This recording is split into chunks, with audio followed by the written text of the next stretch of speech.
प्यारी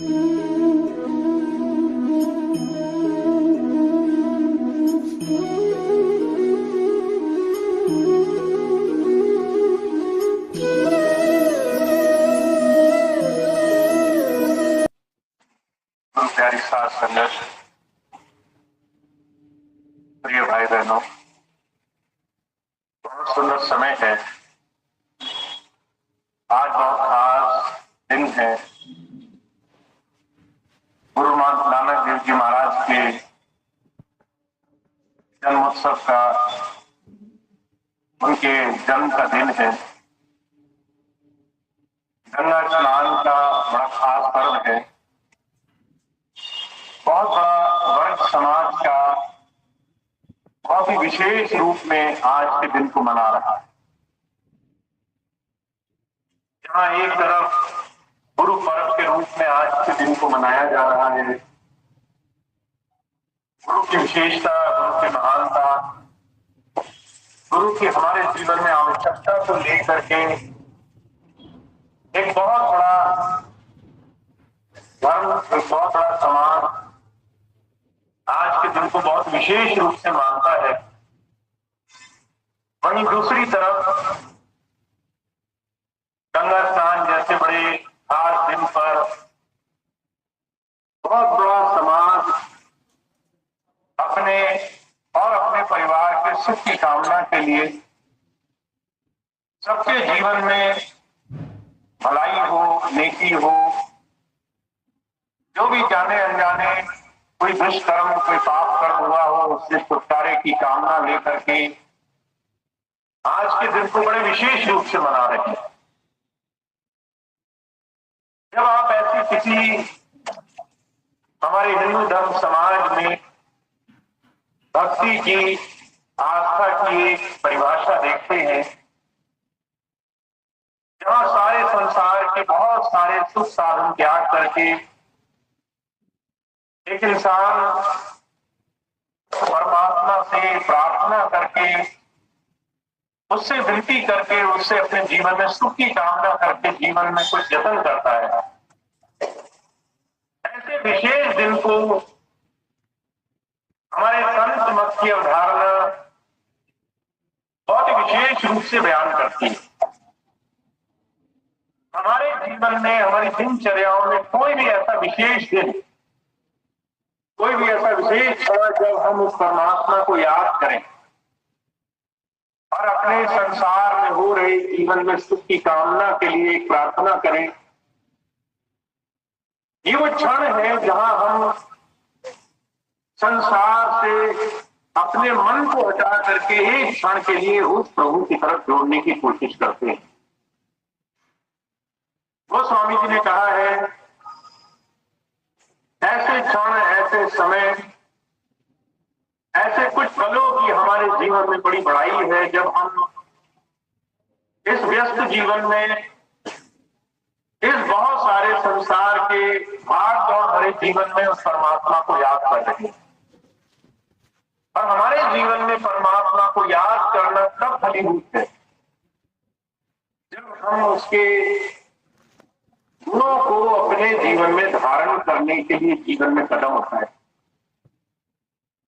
हमारे स्वामी जी महाराज ने जब वेदों का भाष्य किया तो बड़े बड़े पंडित, बड़े बड़े ज्ञानी, बहुत बड़े बड़े विद्वान उनसे मिलने आए और कहने लगे, आपने वेद में तो संत की बात कही है, आपने इसमें परमात्मा के अनुभव की बात कही है, वेद तो ऐसा कहीं भी कोई जिक्र नहीं कर रहा है कि इसमें परमात्मा या संत या प्रभु प्राप्ति योगी की चर्चा की जानी चाहिए। स्वामी जी कहने लगे, हमारे जीवन में वेद हमारे जीवन जीने की कला की तरफ इशारा कर रहा है। अगर हमारा जीवन जो हर रोज संसार में हम जी रहे हैं, उसको अगर हम वेद के अनुरूप जी लें, कुछ इस तरीके से जी लें जिससे हमारे जीवन में उस परमात्मा की याद बनी रहे, तो हमारा जीवन में धर्म का पूरी संकल्पना पूरी होती है। कई बार स्वामी जी ने इस बात का जिक्र किया, इसकी चर्चा करी वेद में एक मंत्र आता है, महामृत्युंजय मंत्र। महामृत्युंजय मंत्र का जाप करने के लिए कई बार बड़े बड़े विद्वान बहुत से लोगों को इसकी एक संकल्पना कहते हैं कि अगर आपके जीवन में कष्ट है, परेशानी है, तकलीफ है, तो आपको कुछ एक बार इस मंत्र का जाप करने से लाभ मिलेगा। स्वामी जी कहने लगे, जहां पर आज हम धर्म पुस्तकों को पढ़ते हैं, हम सिर्फ मंत्रों को रटते हैं, हम सिर्फ रिवाजों को दोहरा करके अपने जीवन में एक सिर्फ औपचारिकता पूरी करते हैं, वहां धर्म कैसे परमात्मा की बात कह रहा है ये आप समझिए। स्वामी जी ने उस मंत्र की चर्चा करी, कहने लगे, मंत्र कहता है, त्र्यंबकम यजामहे सुगंधिम पुष्टिवर्धनम उर्वारुक्मिणी वंदना मृत्युर्मुक्षी मामता। हमारे जीवन में इस मंत्र को अगर आप 1000 बार रटो तो आपके कष्ट नहीं मिटेंगे, पर अगर आप इस मंत्र को समझो तो आपके जीवन में एक रास्ता दिखाई देगा जो आपको धर्म सिखा रहा है। अब वो रास्ता क्या है? कहते आपके शरीर में एक तीसरी आंख का एक दशम द्वार का स्थान है जो गुप्त है। आप वहां बिंदी लगा रहे हो, आप वहां टीका लगाते हो, तिलक लगाते हो, ये वो रास्ता है जो गुप्त है, जो अंदर की तरफ छुपा हुआ है। अगर आप इस रास्ते पर, इस स्थान पर टिकने वाले बन जाओ तो आपके जीवन में आपके कष्ट दूर होंगे, आपके जीवन में अनुभव प्रकट होगा, आपके जीवन में उस परमात्मा की अनुभूति आपको मिलेगी। और कैसे मिलेगी? क्या सुगंधिम पुष्टिवर्धन, सुगंधिम पुष्टिवर्धन। जैसे एक इशारा दे रहे हैं, कहते उर्वारुक खरबूजे को कहते हैं। जब खेत में खरबूजा लगा होता है, वो पक गया या नहीं पका, उसकी पहचान क्या है? तो दो पहचान वेद में इस मंत्र में कही गई है। कहते खरबूजा अगर पक जाए तो वो अपनी टहनी छोड़ देता है, अपनी डाल से अलग हो जाता है। ये खरबूजे के पकने की पहचान है कि वो डाल पर नहीं लगा रहे। और कहते हैं सुगंधिम पुष्टिवर्धनम, इतनी तेज सुगंधी आएगी कि मीलों दूर किसी को पता चल जाएगा कि कहीं पर खेत है जहां खरबूजे पके हुए। सुगंधी आना और अपनी डाली से अलग हो जाना, ये खरबूजे के पकने की पहचान है। कहते अगर आप और हम अपने जीवन में एक ऐसे जीवन जीने की कला बना लें जिसमें ध्यान हो, साधना हो, उस परमात्मा को हर रोज अपने अंदर जुड़ करके याद करने की कला हो, तो वो दोनों आंखों के पीछे होनी चाहिए जहां बिंदी तिलक लगाया जाता है। अगर आपने ये जीवन जीने की कला सीख ली तो कहते हैं आपके अंदर भी खरबूजे की तरह जीवन में सुख पाने के 2 अनुभव प्रकट हो जाएंगे। और वो 2 अनुभव क्या है? आपके जीवन में जिस एक चीज की आप तलाश कर रहे हो कि मुझे सुख मिले, शांति मिले, मेरे जीवन के कष्ट मिटे, मेरे जीवन में हर एक वो बंधन जिससे मैं फंसा हुआ हूं वो छूट जाए, कहते उसको मुक्ति की अवस्था, मोक्ष की अवस्था भी कहा जाता है। वो आपको जीते जी इस ध्यान से, इस अपने अंदर उस परमात्मा की उस अनुभूति से जुड़ करके मिल जाएगी। जैसे खरबूजा अलग हो गया पकने पर, वैसे आप भी अपने जीवन में सुख को प्राप्त हो जाओगे अगर आप यहां पर जुड़ने लग गए। और कहते हैं दूसरी चीज, आपको जीवन में जीते जी कोई कष्ट नहीं होगा। आप जीवन में हजारों चीजों में रहोगे और उनके कष्ट से बचे रहोगे। अब हमारे स्वामी जी महाराज इसको एक दूसरे तरीके से फरमाया करते थे। अगर बड़ी तेज बारिश हो रही हो, बड़ी तेज बारिश में आप भीगे, इसके लिए कोई मजबूरी नहीं है कि आपको उसमें भीगना ही है। अगर आपने एक छाता ले लिया है तो आप उस छाते की मदद से उस बारिश की कितनी ही भीषण प्रहार हो रही हो उससे बच सकते हो। वो छाता क्या है? जिससे आपको जीवन में जीने की कला से ये धर्म संतों का मार्ग उस रास्ते को सिखाने के लिए आता है। बुजुर्ग कृपाल सिंह जी महाराज कहा करते थे, संतों का मार्ग एक रास्ता है, वो रास्ता जो आपको जीवन दूसरी तरह से जीना सिखाता है। ये जीना सिखाता है कि आपका एक जीवन जो भोग में लगा है, आप बहुत सी चीजें पाना चाहते हो, आप घर पाना चाहते हो, आप जमीन जायदाद, आप बच्चों का अच्छा भविष्य पाना चाहते हो, स्वास्थ्य पाना चाहते हो, पर इसके लिए क्या किया? इच्छाएं करी। इच्छाएं जो हमें इस संसार में बड़ी बड़ी चीजों की तरफ लालायित कर रही है। महाराज जी कहते हैं वही इच्छाएं अगर पूरी ना हो तो हमें दुख दे रही है। उन इच्छाओं के न पूरी होने में हम बेचैन हैं, परेशान हैं। ऐसी बेचैनी परेशानी में उलझी हुई ये इच्छाएं जो हर वक्त दुख प्रकट कर रही हैं, उससे अगर आप बचना चाहते हो तो आपको जीवन में दूसरे तरीके से जीना आना चाहिए। कुछ इस तरीके से जीना आना चाहिए जिससे आप दुनिया के काम भी करो और दुनिया के कष्ट, उसकी परेशानी, उसकी तकलीफों का असर भी आपके ऊपर ना हो। वो कला आपको धर्म सिखाने के लिए आता है। धर्म कोई रूढ़िवादिता, कोई कट्टरपंथ की अवस्था नहीं है कि पूजा कर रहे हो तो पूजा ही करते रहो, तिलक चंदन छापे लगा रहे हो तो वही करते रहो, अगर मंत्र पढ़ रहे हो तो मंत्र ही पढ़ते रहो। जब संत आते हैं कहते हैं आचरण में धर्म को उतारना, ये धर्म का वो मार्ग है जो जीवन में सुख पैदा करता है। आपके और हमारे जीवन में आज से ही कुछ ऐसी चीजें हम करें जिससे हमारे जीवन में हम सही दिशा की तरफ कदम उठाएं। तो जो कहा करते थे, धर्म को धारण करना संतों महापुरुषों से, जितने भी आज तक हमारे वेद, शास्त्र, पुराण, भागवत, तरह तरह के महापुरुषों के वचन हैं, उनकी बात को जीवन में उतारना, उन बातों को जीवन में ले आना, ये वो रास्ता है जिसे जीवन में हमें पाना है। महात्मा बुद्ध के जीवन की घटना आती है। उनका एक बड़ा प्रिय शिष्य हुआ, सारा जीवन उनके साथ रहा, उनके बताए रास्ते पर चलता रहा। एक दिन महात्मा बुद्ध कहने लगे, तुम्हारा मेरे पास काम खत्म हो गया, तुम्हारी सेवा मेरे पास समाप्त हो गई है, दूसरी सेवा लगेगी। उसने पूछा, महाराज क्या सेवा लगेगी?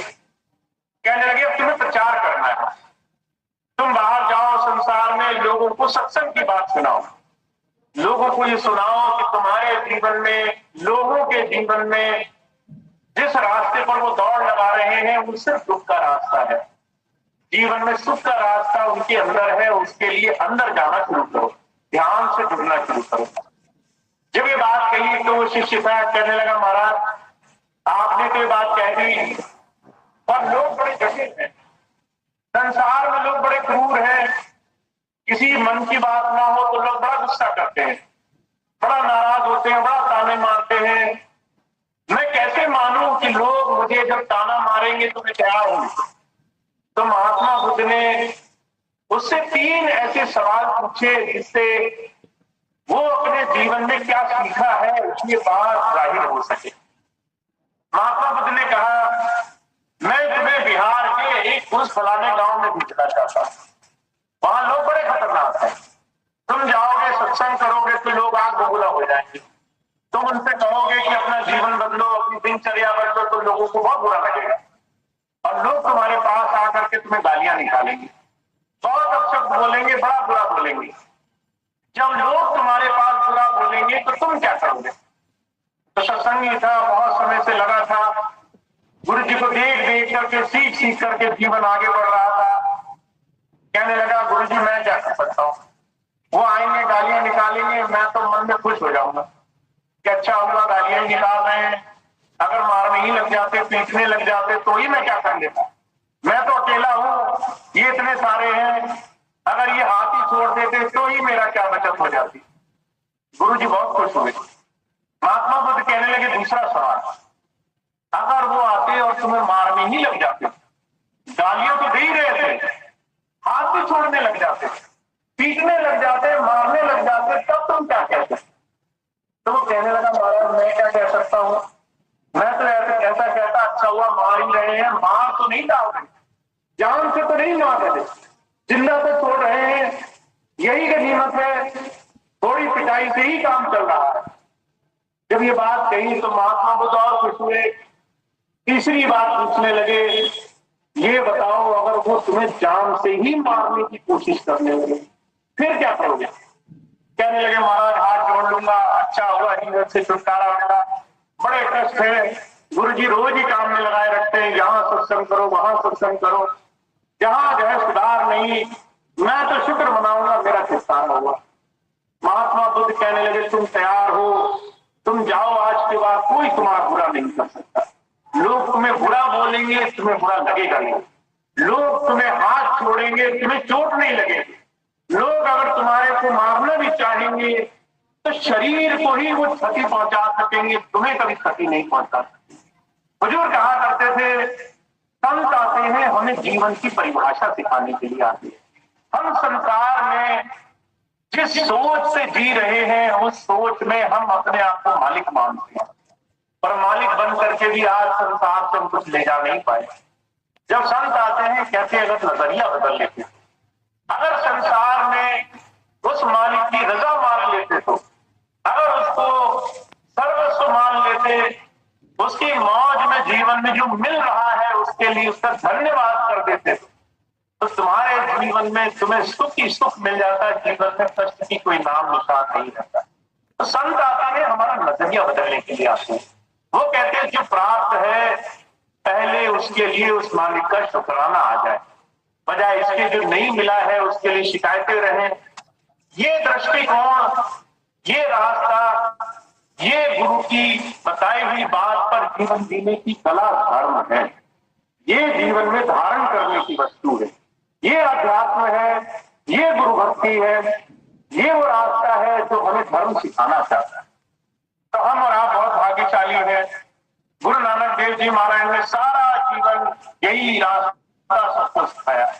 जीवन में जो पढ़ रहे हो, सुन रहे हो, संतों की महात्माओं की जो बात अच्छी लग रही है उसमें से कुछ मानो, जीवन में उसको उतार करके देखो, क्योंकि आचरण नहीं है तो जीवन बेकार है। किसी बात को अगर जीवन में लाने के लिए जतन नहीं किया है, सिर्फ जबानी जमा खर्च किया है, खोखली बातें की हैं, तो ये जीवन काम नहीं आएगा। जीवन में जो भी बात अच्छी लगती है उस बात को जीवन में उतारो। युधिष्ठिर के जीवन की घटना आती है महाभारत काल की, उसे इसलिए महान कहा गया क्योंकि उसने एक बात जो गुरु जी से सीखी कि मैं सच बोलूंगा, उसका पालन करने के लिए जीवन गुजार दिया। और जो कहा करते थे आज पूरे महाभारत काल में उस एक छोटी सी बात मानने के लिए उसको बहुत ऊंचा रखा जाता है, चाहे उसके हजार बुराइयां हो, उस एक बात के लिए उसे याद किया जाता है। तो जो कहा करते थे एक ही बात धर्म की, अध्यात्म की, परमार्थ की जीवन में उतार लेने से चमत्कार होते, वो चमत्कार हमारे जीवन का सार है, आधार है। तो आप और हम बहुत भाग्यशाली हैं, हमें आज इस दिन को मनाने का मौका मिल रहा है। गंगा स्नान का पर्व, गुरु पर्व, महापुरुषों की याद, कैसे कैसे हम जीवन में बहुत सारे काम करते हैं जिससे याद बनी रहे, पर उससे भी सुख में एक साधन है जीवन में आचरण। आचरण पर कैसे आप जीवन में कुछ प्रयास करेंगे। तो हमारे स्वामी जी महाराज तो यही बात कहते हैं, आप संतों की, धर्म की, वेद की बात का आप जीवन में अनुसरण करें, जीवन में वो बात ले आए, जो भी अच्छी बात लगे उसको पालन करें और देखिए कैसे आप जीवन में धर्म के रास्ते पर चलते हैं। तो आप और हम बहुत भाग्यशाली हैं, आज हमें ये मौका मिला है फिर से संतों महापुरुषों की बात याद करने का, और एक बार फिर से मौका मिला है इस जगह शहर में इस सत्संग कार्यक्रम में बैठने का, फिर से एक बार संतों महापुरुषों की जीवन आदर्श को जीवन में उतारना, जिसका बहुत बहुत जीवन में अभ्यास किया है। हमारे स्वामी जी एक ही बात कहा करते थे, प्रवचन बहुत हो सकते हैं, व्याख्यान बहुत हो सकते हैं, पर परमात्मा ने ये शक्ति सिर्फ एक इंसान को दी है कि जीवन में भला किसका होगा, वो है आपको। आप अगर चाहोगे तो जीवन में काम होंगे, पर नहीं चाहोगे तो कोई काम नहीं होगा। सामने वाला कितनी सुंदर व्याख्यान दे दे, अगर आपने को कान में उंगली डाल ली है और मन में गांठ बांध दी है कि मुझे काम नहीं करना, तो जो है आपके लिए ये काम होगा नहीं। ये रास्ते आप ही के लिए परमात्मा ने खोले कि आप कैसे अपने जीवन में इस दिशा पे आगे बढ़े। तो इसके लिए आचरण, जीवन में अमल, अभ्यास, ये बहुत सुंदर सा है। तो इतनी बात कह के मैं अपनी बात समाप्त करता हूँ। आप सबका बहुत बहुत धन्यवाद। आज के सत्संग कार्यक्रम को सिर्फ इसी एक छोटी प्रार्थना के साथ समाप्त करेंगे कि मालिक हम सबको जीवन में शक्ति दे, हम सबको जीवन में सही दिशा में बढ़ने की प्रेरणा दे, हमें अंदर इतना साहस दे कि हम जीवन में सिर्फ कहें या सुने नहीं, हम जीवन में अभ्यास भी करने के लिए कुछ मेहनत कर पाए। एक छोटी सी प्रार्थना होगी, उसके बाद आज का कार्यक्रम समाप्त होगा। आप सभी के लिए बहुत बहुत धन्यवाद। प्रार्थना के बाद प्रसाद व्यवस्था है, सभी भाई बहन प्रसाद